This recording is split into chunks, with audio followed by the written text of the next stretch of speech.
जी अस्सलाम वालेकुम। Chapter number 1 first years biology से इंट्रोडक्शन टू बायोलॉजी मतलब बायोलॉजी का हमने तारुफ पढ़ना है। अब बायोलॉजी का तारुफ को पढ़ने से पहले हम साइंस के बारे में जान लेते हैं कि साइंस है क्या। तो अगर हम लफ्ज़ साइंस को देखें तो ये डिराइव किया गया है लातीनी ज़ुबान के लफ्ज़ सेंशिया से। मतलब कि लफ्ज़ साइंस जो है वो लातीनी ज़ुबान के लफ्ज़ सेंशिया से निकला है, जिसका मतलब होता है नॉलेज यानी इल्म। मतलब कि साइंस एक इल्म है, एक नॉलेज है। लेकिन सवाल ये बनता है, सवाल ये पैदा होता है कि ये इल्म तो है, नॉलेज तो है, किस किस्म का नॉलेज है, किस किस्म का इल्म है। तो अगर हम इसकी प्रॉपर डेफिनेशन देखें तो वो नॉलेज जो हासिल होता है मुशाहदात से और तजर्बात से, मतलब कि the knowledge which is obtained from observations and experimentations is called science. कि वो इल्म जो मुशाहदात और तजर्बात से हासिल हो, उस इल्म को हम क्या नाम देते हैं? उस इल्म को जो है हम नाम देते हैं साइंस। अब इसके बाद अगर हम देखें कि जो जितने भी अलूम होंगे जो मुशाहदात और तजर्बात की बुनियाद पर हासिल नहीं होते, वो तमाम के तमाम अलूम साइंस की कैटेगरी में फ़ाल नहीं करते। अब अगर हम साइंस को देखें तो साइंस जो है उसको मुख्तलिफ ब्रांचेस में डिवाइड किया गया, मुख्तलिफ शाखों में डिवाइड किया गया। जैसे कि आपके पास केमिस्ट्री हो गई, फ़िज़िक्स हो गई, बायोलॉजी हो गई। जो हमारा टॉपिक है वो जो जिस सब्जेक्ट को हमने पढ़ना है वो है बायोलॉजी। अब अगर हम बायोलॉजी को देखें तो जो लफ्ज़ बायोलॉजी है ये माखूज़ है दो यूनानी अल्फाज से, मतलब दो ग्रीक अल्फाज जो थे उनसे माखूज़ है, जो कि बायोस और लोगोस हैं। अब बायोस कहते हैं लाइफ को, लोगोस का मतलब होता है टू स्टडी, किसी चीज़ के बारे में सोचना, वजह तलाश करना। अब अगर हम इसकी प्रॉपर डेफिनेशन को देखें तो जो जिंदा चीज़ों का मुताला जो है उसको हम क्या नाम देते हैं? बायोलॉजी का नाम देते हैं। इसी तरह अगर हम इसका लफ्ज़ी मतलब देखें, लिटरल मीनिंग देखें तो द स्टडी ऑफ लाइफ के ज़िंदगी का मुताला जो है वो क्या कहलाता है? बायोलॉजी कहलाता है। अब यहाँ पे एक टर्म इस्तेमाल हुई है लाइफ, मतलब कि ज़िंदगी क्या है। अब ये जो सवाल है ये मुख्तलिफ लोगों के सामने पेश किया गया। ये जो लाइफ थी मतलब ज़िंदगी है, ये है क्या, इसके बारे में जानने के लिए मुख्तलिफ लोगों का सहारा लिया गया, मुख्तलिफ साइंसदानों का सहारा लिया गया। उनमें सबसे पहले ये जो लाइफ है इसको जानने के लिए सबसे पहले इसको पेश किया गया थियोलॉजिस्ट के पास। मतलब कि वो लोग जो रिलीजन की स्टडी करते हैं, जो मज़ाहिब से बिलोंग करते हैं, मतलब कि इस मज़हब इस्लाम हो गया, बुद्ध मत हो गया, तो इस तरह के लोग जो मतलब कि रिलीजन को स्टडी करते हैं उनको हम कहते हैं थियोलॉजिस्ट। तो ये जो थियोलॉजिस्ट थे उनके सामने जब ये सवाल पेश किया गया तो उन्होंने इसकी प्रॉपर डेफिनेशन बयान नहीं की। इसके बाद ये सवाल पेश किया गया कि किन के पास?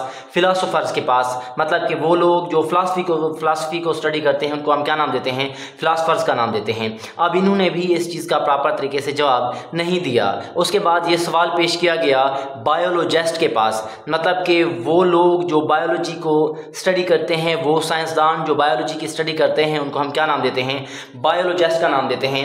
अब ये जो सवाल था बायोलॉजिस्ट के सामने पेश किया गया तो उन्होंने एक प्रॉपर डेफिनेशन बयान की लाइफ की। तो वो कुछ यूँ है कि लाइफ जो है वो मजमुआ है खसूसियात का, मतलब कि ज़िंदगी जो है वो सेट है कैरेक्टरिस्टिक का, मतलब कि ज़िंदगी जो है वो खसूसियात का वो मजमुआ है जो खसूसियात का मजमुआ क्या करता है?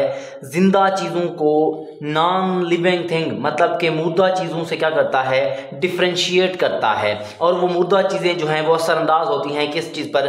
ज़िंदा चीज़ों पर। तो इन खसूसियात के सेट को क्या नाम दिया गया? लाइफ का नाम दिया गया। मतलब कि ज़िंदगी जो है वो खसूसियात का मजमुआ है और वो मजमुआ क्या करता है कि ज़िंदा और मुर्दा चीज़ों के दरमियान फ़र्क बनाता है, और वो जो मुर्दा चीज़ें हैं वो असरअंदाज होती हैं ज़िंदा चीज़ों पर। अब अगर हम उन खसूसियात को देखें कि वो खसूसियात कौन कौन सी हैं, तो उनमें सबसे पहली खसूसियात जो है वो ये है कि their body is highly organized, मतलब कि जितने भी जानदार हैं जो लाइफ रखते हैं उनकी जो बॉडी है वो एक ख़ास तरतीब से मिलकर बनती है। मिसाल के तौर पर सेल है, सेल के बाद टिश्यू बनता है, टिश्यू के बाद आर्गन, आर्गन के बाद आर्गन सिस्टम, आर्गन और आर्गन सिस्टम मिलकर किसको बनाते हैं, ऑर्गेनिज्म को बनाते हैं। तो इनके दरमियान एक ख़ास किस्म की तरतीब है, तंजीम है। तो जितने भी जानदार होंगे उनकी बॉडी क्या होगी, हाईली ऑर्गेनाइज्ड होगी।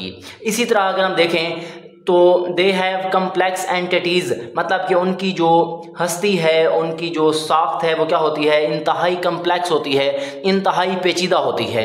इसके अलावा अगर हम देखें they are composed of one or more sales, कि जितने भी ज़िंदा चीज़ें हैं वो एक या एक से ज़्यादा सेल्स पर मुश्तमिल होती हैं। इसके बाद अगर हम देखें they produce offspring similar to themselves, के जितने भी ज़िंदा जानदार हैं वो क्या करते हैं कि अपने जैसे बच्चे पैदा करते हैं। इनके पास जेनेटिक प्रॉब्लम्स पाए जाते हैं, मतलब कि जितने भी जानदार हैं उनके पास विरासती मादा मौजूद है जो खसूसियात को आगे मुंतकिल करता है।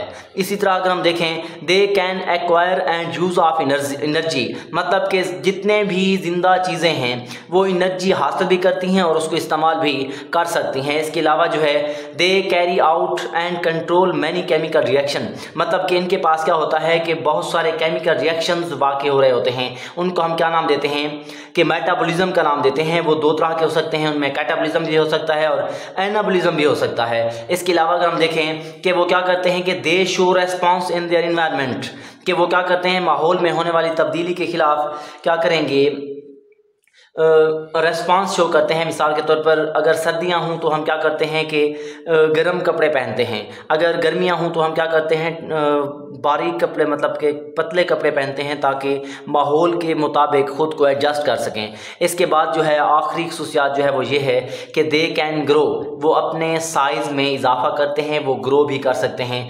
ये सारी खसूसियात जो है जिस चीज़ में भी होंगी वो क्या होगी, ज़िंदा चीज़ होगी, और ये खसूसियात जिसमें नहीं होंगी वो क्या होगी, मुर्दा खसूसियात, मतलब कि वो क्या होंगे, मुर्दा चीज़ें होंगी।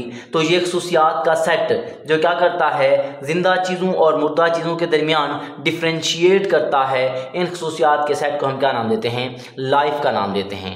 ओके बेटा, अल्लाह हाफिज़।